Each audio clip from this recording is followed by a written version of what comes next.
It's no longer a fatality to actually lose a presidential election and come back 1, 2, or 3 terms later and win it back. Donald J. Trump, did it in America, in the United States of America, to be precise. And President Dramani also did it in Ghana. So obviously, this should no longer be a problem. I think some head of states, especially in African countries, could now be reassured that if they happen to lose an election, they can definitely seize this opportunity, to go back, sit down, reflect, strategize, and improve whatever political and public offer they have to bring to their constituent and make sure that they can win in another round or during another term. And I think we now have some cases when thinking of Donald Trump and President Dramani in Ghana, and I'm pretty sure if we do our research deeper, we will definitely find some other president and public figure who actually did so back in those days. Well, this episode will continue discussing this amazing election, that took place in Ghana, and we'll continue discussing some of the beautiful and amazing key takeaway for other African countries, especially for serious nations, serious African countries that are seeking in a very serious way to improve their political landscape and to also make sure that they also improve their rate of compliance when it comes to the key principles of democracy. Welcome to your favorite, and I mean it, your favorite podcast, Smart, Intellectual, Knowledgeable African Talks. I'm S.I.K.A, and as always, it's a pleasure to be with you. It's a pleasure to discuss and to debate Africa's development, Africa's political landscape. I love it. I want to seize this moment to also tell you that your podcast will now be available on Spotify, Apple Podcast, Amazon, and every other major podcast application starting from December 27, 2024. So few days before the end of the year, I think my personal gift and my Christmas gift, my New Year's gift to you is to make sure that our podcast will no longer be only available on YouTube, but it will be available on other platforms, so that whatever you're doing, whether you're driving, whether you're cooking, whether you are busy applying your makeup, whether you are busy, getting dressed for, going out, or whatever you're doing, you can now press play on Spotify or Apple Podcasts or whatever you prefer and keep listening and enjoying your podcast. On another note, I also want to let you know that the guest mode is always available. So if you would like to join our community, please don't hesitate. You can reach out to me at podsikkatalks@gmail.com. I will put the email in the description below, but you can reach out to me, or you can even reach out to me, in the comment section, and you can just let me know about the topic so long as it relates to development, economy, climate change, environment, politics. Regarding the African continent, I will be very happy to host you. And I also think that our community would be very happy to discover and to hear about, some other new approach and other, new powerful perspectives. Lastly, I will continue, promoting the podcast. So if you're not yet a member of our community, it's not difficult. All you have to do is to click on the subscribe button here, and to also download the podcast on the various, podcast platforms such as Spotify, Apple Podcast, Amazon, and etc. to continue, following and listening, to the latest powerful perspectives, but to also continue growing this community. And I want to take a couple of seconds to be very grateful, because I started with 1 subscriber myself, and now we are almost 400. And I'm pretty happy about that. Thank you for your support. Thank you for, being a part of this community of young African intellectuals and of people, who share a strong and deep passion for Africa's development. Well, Like I say, this is a follow-up of the previous episode, and it's also a conclusion because I will be discussing some other key takeaways from the election. And lastly, I will conclude with why it is important for African countries to make sure that they can guarantee a peaceful power transition when it comes to presidential election. Well, in addition to what I discussed, I think one other major key takeaway, from this very interesting election. I think one other key takeaway, in addition to the first two I discussed, is to also understand that it's possible to have election results, in no record time. In the Ghanaian example, if you follow the news, the election, took place on December 7th, 2024. And before the end of the day, both candidates were actually aware of the results. Although this was not the official results, but I mean, what I'm trying to say is that there shouldn't be a mystery around recording the number of voters or recording the number of votes a specific candidate can actually earn or have. It's not rocket science. It's all about will and it's all about efficiency. How efficient your system, how efficient your national electoral commission, how exactly are you able to guarantee the integrity, of the entire voting system, and how fast are you able to process every vote and make sure that you can at least give an estimate. And I think in the Ghanaian example, this was very amazing to see that in less than 24 hours, or if I want to be very generous, I might actually say in less than 48 hours for a developing nation to estimate the percentage. And what I'm saying here is that both parties, they actually almost had it right because the NPP, which was the party in power at the time of the election, received, some temporary results. And according to the temporary results, they were aware that they actually made 41% of the vote, while the opposition made 56%. So by the time the National, Electoral Commission released the official numbers, they were actually missing a few percentage, but overall they had it right. So what I'm trying to say here is how important it is to work in a very collaborative system. It's a teamwork, and again, that teamwork, works whenever every actors within the system is operating in good faith and is also working efficiently. So I think another key lessons from the Ghanaian election is that there's no need to wait for 1 month.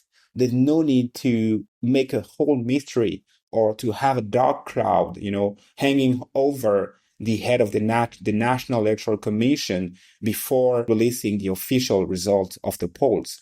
If you have a very efficient system, if you have, skilled people, and if you have, most importantly, people working in good faith, it's possible to have estimate within a right amount of time and then to have the official results, delivered between 1 to 3 days. And actually, according to the Ghanaian constitution, that the maximum, time that the National Electoral Commission has, before releasing the official results is actually 3 days. So they were actually within the legal time. And I think this is something we should stress and applaud and be very, very happy for seeing such a prompt, a quick and smooth result system.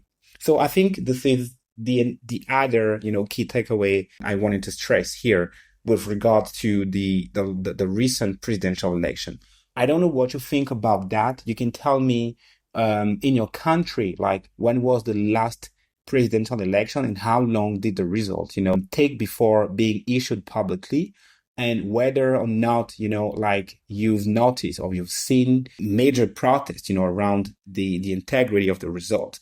And in the Ghanaian example, another key takeaway is to also consider the integrity of the results and the integrity of the system, the National Electoral Commission. And I think I will stop there when talking about the key takeaways. Of course, there are multiple key takeaways, but I don't want to repeat myself because some of those key takeaways are like the general ones we can think of. But if we want to extrapolate our analysis, like what I'm currently doing, I just decided to speak about, the four key takeaways, overall that I already shared with you.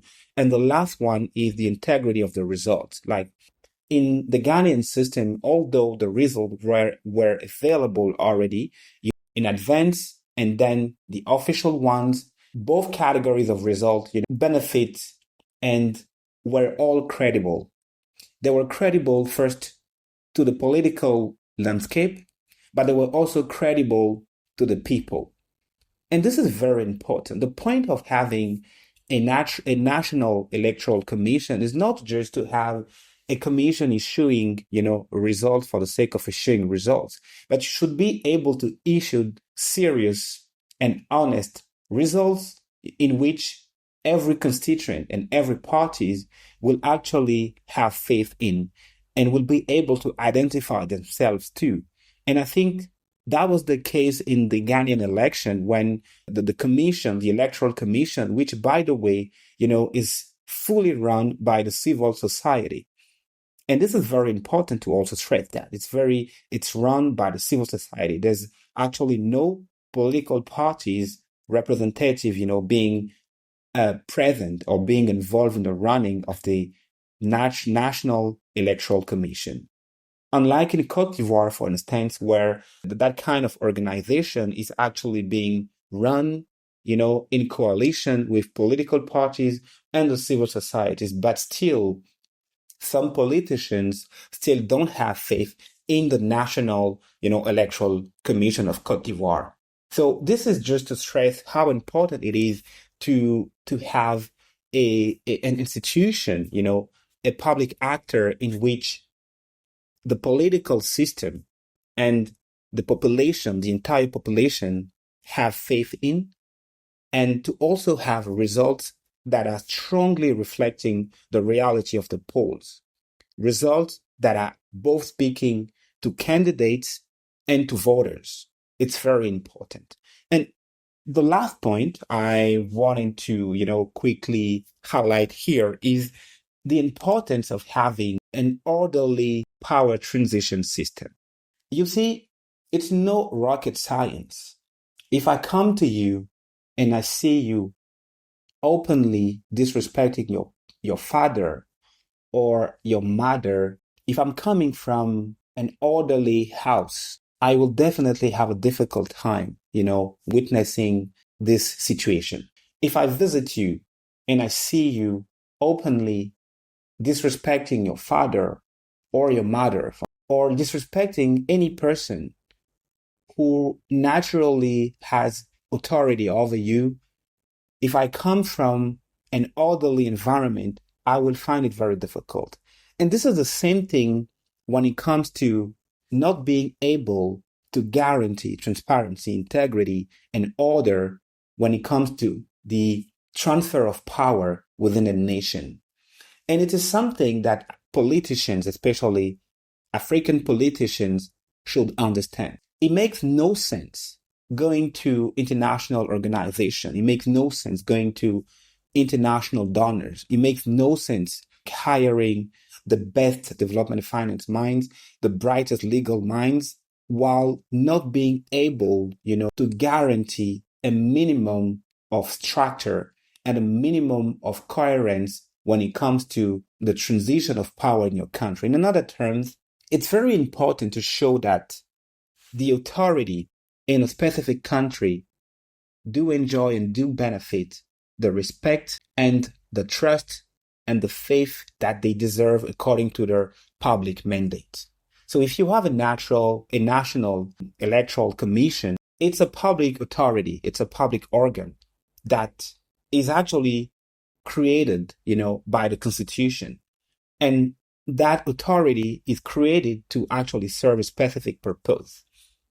And it's very important that African leaders learn to respect their institution, learn to also create an orderly system where every actors know exactly what to do and what not to do.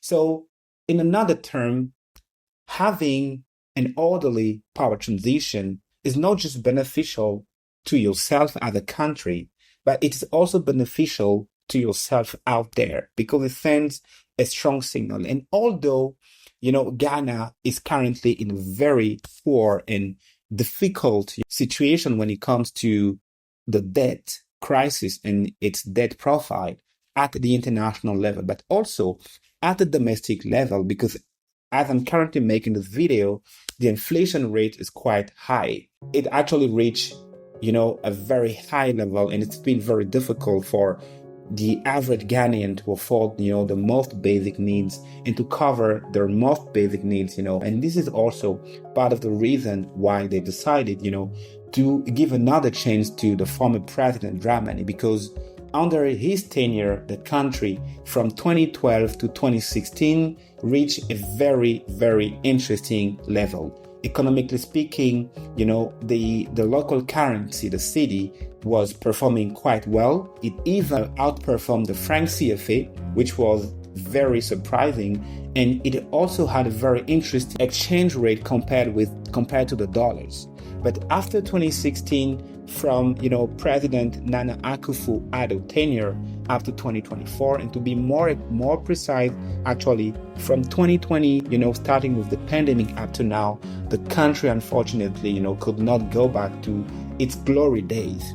So this is another reason why Ghanaians, decided to side again with President Dramani, and I think they have a valid argument. But what I'm trying to say here is that having democratic elections, is not just to give credit to incumbent president or to give credit to the country, but it also gives credit and it also polishes, your international reputation, your international image, which in return will serve you when the time is right. Thank you for listening to this last part of my analysis. I promise I'm done talking about the presidential election in Ghana. This was amazing, and I hope you've enjoyed this episode as much as I did. Thank you for your support, and do not forget, from Friday, December 27th, 2024, S.I.K.A Talks will be available on Spotify, Apple Podcast, Amazon, and every other podcast application. So please go on your favorite platform, download the podcast, listen to the episode. You can share your favorite one, drop a comment, and do not forget, S.I.K.A Talks is the only podcast where strong realities and strong ideas always meet powerful perspectives.